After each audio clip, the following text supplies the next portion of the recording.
Assalamualaikum warahmatullahi wabarakatuh. Satu pertanyaan, siapa yang kepengen dari Anda dirinya berkembang terus menerus, mindset, pola pikir, dan potensinya? Ketik yes. Kali ini kita akan fokus ke satu pelajaran penting dalam pengembangan diri, yaitu grow model in coaching. Jadi dunia coaching itu sangat luas, tapi kali ini kita akan belajar tentang basic fundamental pelajarannya, yaitu grow model. Ini salah satu konsep yang paling tua dari banyak metodologi coaching yang saya pelajari. Tapi basic grow ini akan membuat Anda bertumbuh terus-menerus. Grow adalah singkatan dari goal, reality, option, dan way atau will. Metodologi grow ini sudah dikembangkan oleh banyak bisnis coaching di luaran sana, tapi ini bisa Anda pakai untuk diri Anda sendiri. Saya melakukannya hampir setiap waktu untuk memitigasi diri saya dan langkah-langkah ke depan. Kita bahas satu persatu. Goal. Banyak dari kita yang tidak memiliki goal.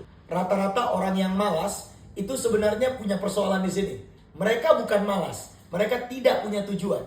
Setidaknya ada 3 jenis tujuan yang wajib Anda miliki. Yang pertama adalah tujuan jangka pendek, yang kedua adalah yang menengah, dan yang ketiga adalah tujuan jangka panjang. Kemampuan Anda untuk terus mereproduksi goal-goal Anda, baik itu yang pendek, menengah, maupun yang panjang, akan membuat Anda on the track dan tidak kehilangan energi untuk mencapainya. Skill ini adalah skill yang wajib dimiliki seorang pemimpin atau anak muda yang kepengen berhasil dalam hidupnya. Karena memiliki goal adalah tentang bagaimana menginstal keinginan atau target ke dalam pikiran kita agar tidak kalah oleh distraksi yang mengganggu hidup kita. Yang berikutnya adalah reality. Reality adalah kemampuan kita untuk memitigasi atau menerima fakta brutal yang terjadi dalam hidup kita dan kondisi kita saat ini. Saya sering menyebutnya dengan sebutan current state, kondisi kita hari ini. Kondisi kita saat ini biasanya ditutupi oleh ego atau perasaan malu atas validasi orang lain,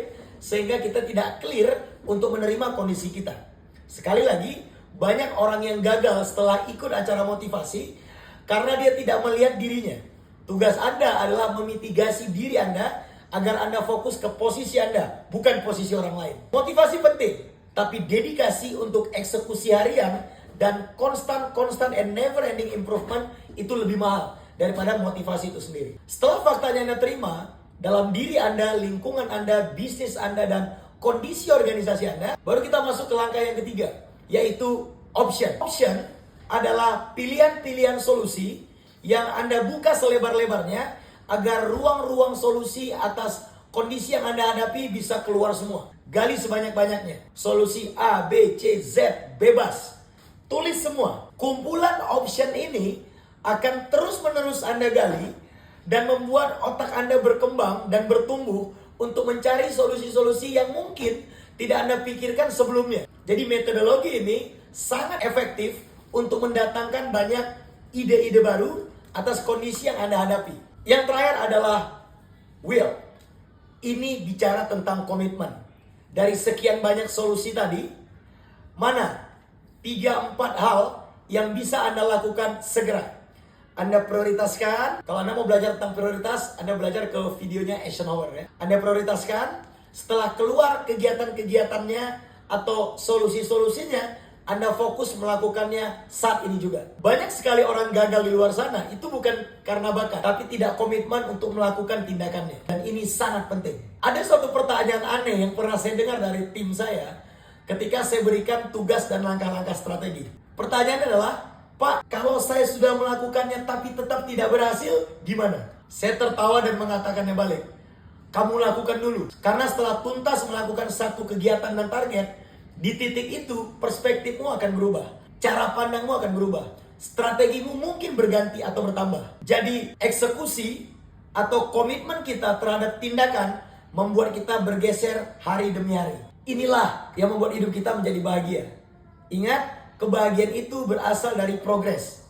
Progress equal happiness. Progress adalah kebahagiaan. Banyak organisasi yang gagal, orangnya bukan meninggalkan bisnisnya, tapi meninggalkan orang-orang di dalamnya karena tidak punya progres.